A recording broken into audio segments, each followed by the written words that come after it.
শ্রীরামপুর পূর্বপাড়া সরকারি প্রাথমিক বিদ্যালয়, শ্রীরামপুর মোহাম্মদিয়া ইসলামিয়া আলিম মাদ্রাসা, আরো রয়েছে শ্রীরামপুর উচ্চ বিদ্যালয়। সৌন্দর্যের দিক দিয়ে রয়েছে ঐতিহ্যবাহী পাটোয়ারি বাড়ি জামে মসজিদের চিত্র। আপনি বড় হয়ে কি হতে চান? বড় হইয়া কি, বড় হইলে দি, না হইলে কি, এই গরিব গরিবে থাকি।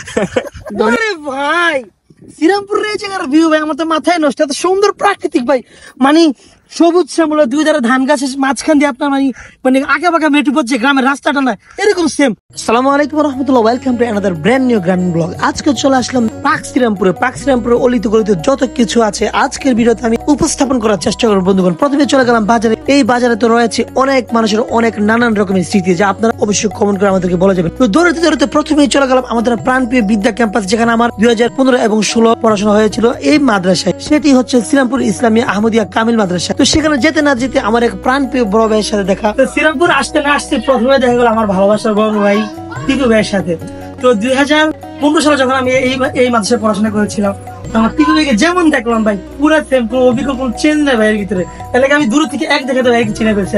জি, এটাই হচ্ছে আমার প্রাণের প্রিয় বিদ্যাপীঠ, যেখানে আমি 15 এবং 16 শিক্ষাবর্ষে শিক্ষা অর্জন করেছিলাম। এটা হচ্ছে আমার প্রিয় ক্যাম্পাস। তো মাদ্রাসার একটা দিক দেখলাম যে সবকিছুই পরিবর্তন হলো। আমার প্রিয় ক্যাম্পাসটা ক্লাস 8 যেমন আছে ঠিক তেমনই রয়েছে। তো এখানে আসলে আমি সবচেয়ে বেশি মিস করি আমার বন্ধু মেহেদি হাসান প্রবাসী এবং আমার দুইটা বন্ধুর নাই, নুরুদ্দিন, স্বাধীন, প্রিয় বন্ধু রাসেল সহ আরো অন্যান্য বন্ধুবর্গকে আমি খুব বেশি মিস করি এই মাদ্রাসায় যখন আমি আসি। এটাই হচ্ছে প্রিয় ক্যাম্পাসের মসজিদ, যেটা মাদ্রাসা থেকে দক্ষিণ দিকে অবস্থিত, এবং তার পূর্বে নতুন একটা ভবন হচ্ছে, সেটা মাদ্রাসার অধীন। এই ভবনে কিংবা এই মাদ্রাসায় কে কত সালে পড়াশোনা করেছেন প্রিয় ছাত্র ভাইয়েরা এবং বন্ধুরা অবশ্যই কমেন্ট করে জানিয়ে দিবেন। প্রিয় ক্যাম্পাস নিয়ে চলে যাচ্ছি সরাসরি আপনাদের প্রাণপ্রিয় প্রতিষ্ঠান আমার নয় স্কুলের দিকে। তো আমরা চলে আসলাম শ্রীরামপুর উচ্চ বিদ্যালয়। তো এই স্কুলের স্টুডেন্ট এবং মানে ছেলে এবং মেয়েরা কে কে আছেন কিংবা পড়াশোনা করেছেন কারা, অবশ্যই আমাদেরকে মূল্যবান কমেন্টে জানাবেন। এবং আপনি কত সালে পড়াশোনা করেছেন এই স্কুলে তাও কমেন্ট করে জানান। তো চলো আমরা একটু ভিতরের দিকে যাই। আপনাদের প্রিয় বিদ্যাপীঠ, প্রিয় প্রতিষ্ঠান দেখে কেমন লেগেছে অবশ্যই আমাদেরকে মূল্যবান মতামত জানাতে ভুলবেন না। আর কে কততম বেশি এই উচ্চ বিদ্যালয়ে পড়াশোনা করেছেন অবশ্যই আপনাদের কমেন্টগুলো আমাদেরকে জানিয়ে দিবেন। আর ভিডিওটা ভালো লেগে থাকলে অবশ্যই লাইক কমেন্ট শেয়ার করে আমাদের পাশেই থাকবেন। পাক শ্রীরামপুরের মাটি যে কতটা পাক কিংবা পবিত্র সেটা আমি মসজিদগুলো দেখে বুঝে গিয়েছি ভাই। প্রত্যেকটা কানায় অতগুলো মসজিদ সেটা আমি জানি না, যারা জানেন অবশ্যই কমেন্ট করে জানিয়ে দিবেন।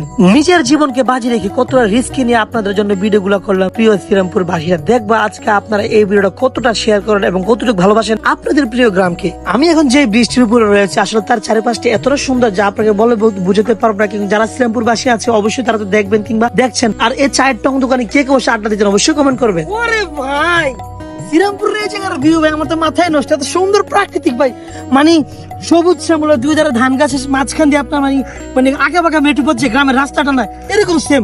দেখেন ভাই, এই যে এখান দিয়ে সেখান দিয়ে তাল গাছ, কি যে লাগে ভাই। এরকম ভিউ দেখলে মিয়া গ্রাম অঞ্চল থাকতে হতো মন চাইব।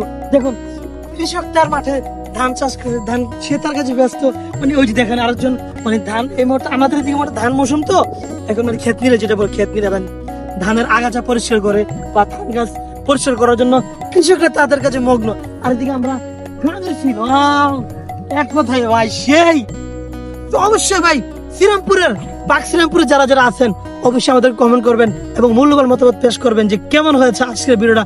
আর যদি ভালো লেগে থাকে অবশ্যই ভাই লাইক কমেন্ট শেয়ার করবে। শ্রীরামপুর ভাই দাদা আপনি কি করছেন? এই যে আমার চাচা ক্ষেত নিয়ে এলো। আচ্ছা চাচা, আপনার তো এই এলাকার জন্ম, তো আপনার এই এলাকায় নাকি জন্ম? এখানেই আজ পর্যন্ত আপনি এখানে বিদ্যমান। দোয়া করে আল্লাহ চাচাকে হায়াত দারাজ করুক। আচ্ছা এই রাস্তা কি নতুন হয়েছে নাকি?